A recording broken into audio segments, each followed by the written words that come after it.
Welcome to today's Explainer. We're jumping right into a really fascinating piece of commentary from Glenn Beck today, and it presents this stark, almost jarring contrast in how Independence Day is being celebrated in America. Based on his on-the-ground observations, we're going to look at two entirely different gatherings. One is highly localized, meticulously structured, and the other? Well, it's a colossal, unprecedented spectacle in the nation's capital. By unpacking this commentary, we're going to explore what these wildly contrasting events might actually suggest about our current cultural divide. Okay, let's dive into this. Here is our quick roadmap for today. First, we'll set up this tale of two celebrations. Then, we'll look at the specific schedule of an event out in California before pivoting over to the DC mega event and its literal record-breaking fireworks. Finally, we'll examine the speaker's claims regarding media silence, politics, and some pretty powerful historical echoes. Section 1. A Tale of Two Celebrations, Contrasting Visions of Independence Day. Right into Section 2, the California schedule, a hyper-local focus. So the speaker hones in on El Cajon, California, where the local mayor is hosting this highly structured, heavily community-driven gathering. Just look at how this timeline actually flows. At 5:45 p.m., the program kicks off with a tribal blessing. Then, right at 6 p.m., there's a welcome and a land acknowledgement.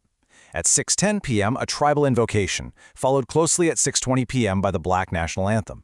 And from 6:35 p.m. onward, the schedule dedicates these very precise blocks of time to different community stories, moving rhythmically from local tribal stories to the Latino community, to the Asian American Native Hawaiian Pacific Islander community, then the LGBTQIA+ community, and finally Black and African community stories. It's an incredibly regimented approach, giving very specific community groups the microphone way before any fireworks even begin.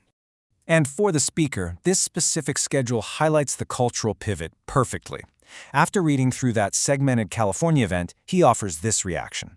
I don't think we live in the same country anymore. You see, for him, this schedule represents a fundamental shift in how the holiday is even conceptualized, and he uses this deep sense of alienation to set the stage for what he's witnessing on the exact opposite side of the country. Which brings us to Section 3, the DC mega event, an unprecedented spectacle.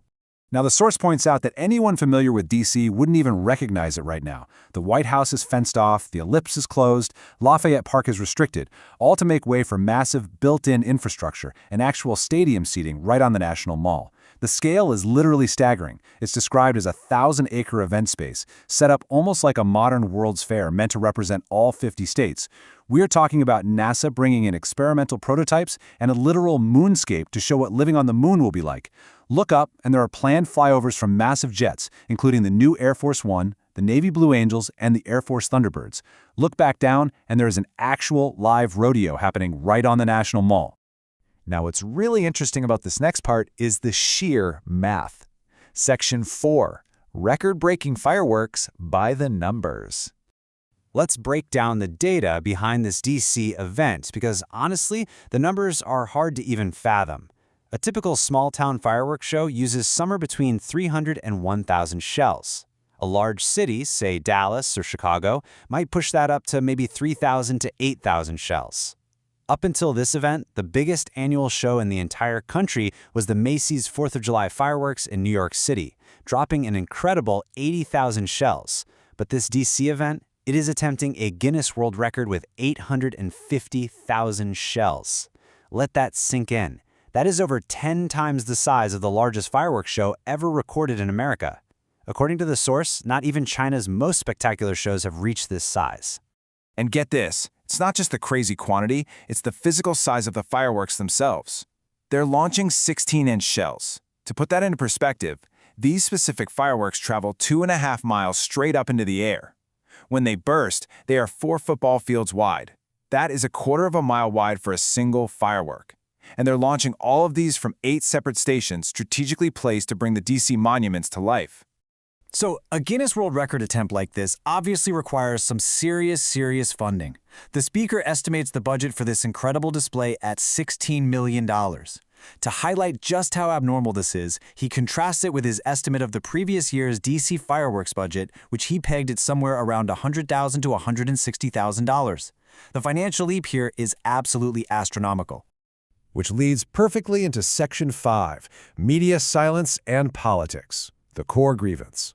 So, after detailing all of these completely jaw-dropping facts, the speaker pivots to a central grievance regarding the press. The core question posed by his commentary is simple, but it's really forceful. Why aren't we hearing about this? How is it even possible that an event of this magnitude, a 1,000-acre World's Fair, dwarfing everything anyone has ever done to celebrate the United States, is seemingly just flying under the radar of the mainstream media? So the crucial point is how the source actually answers that question. He argues unequivocally that this media silence is rooted in deep political bias.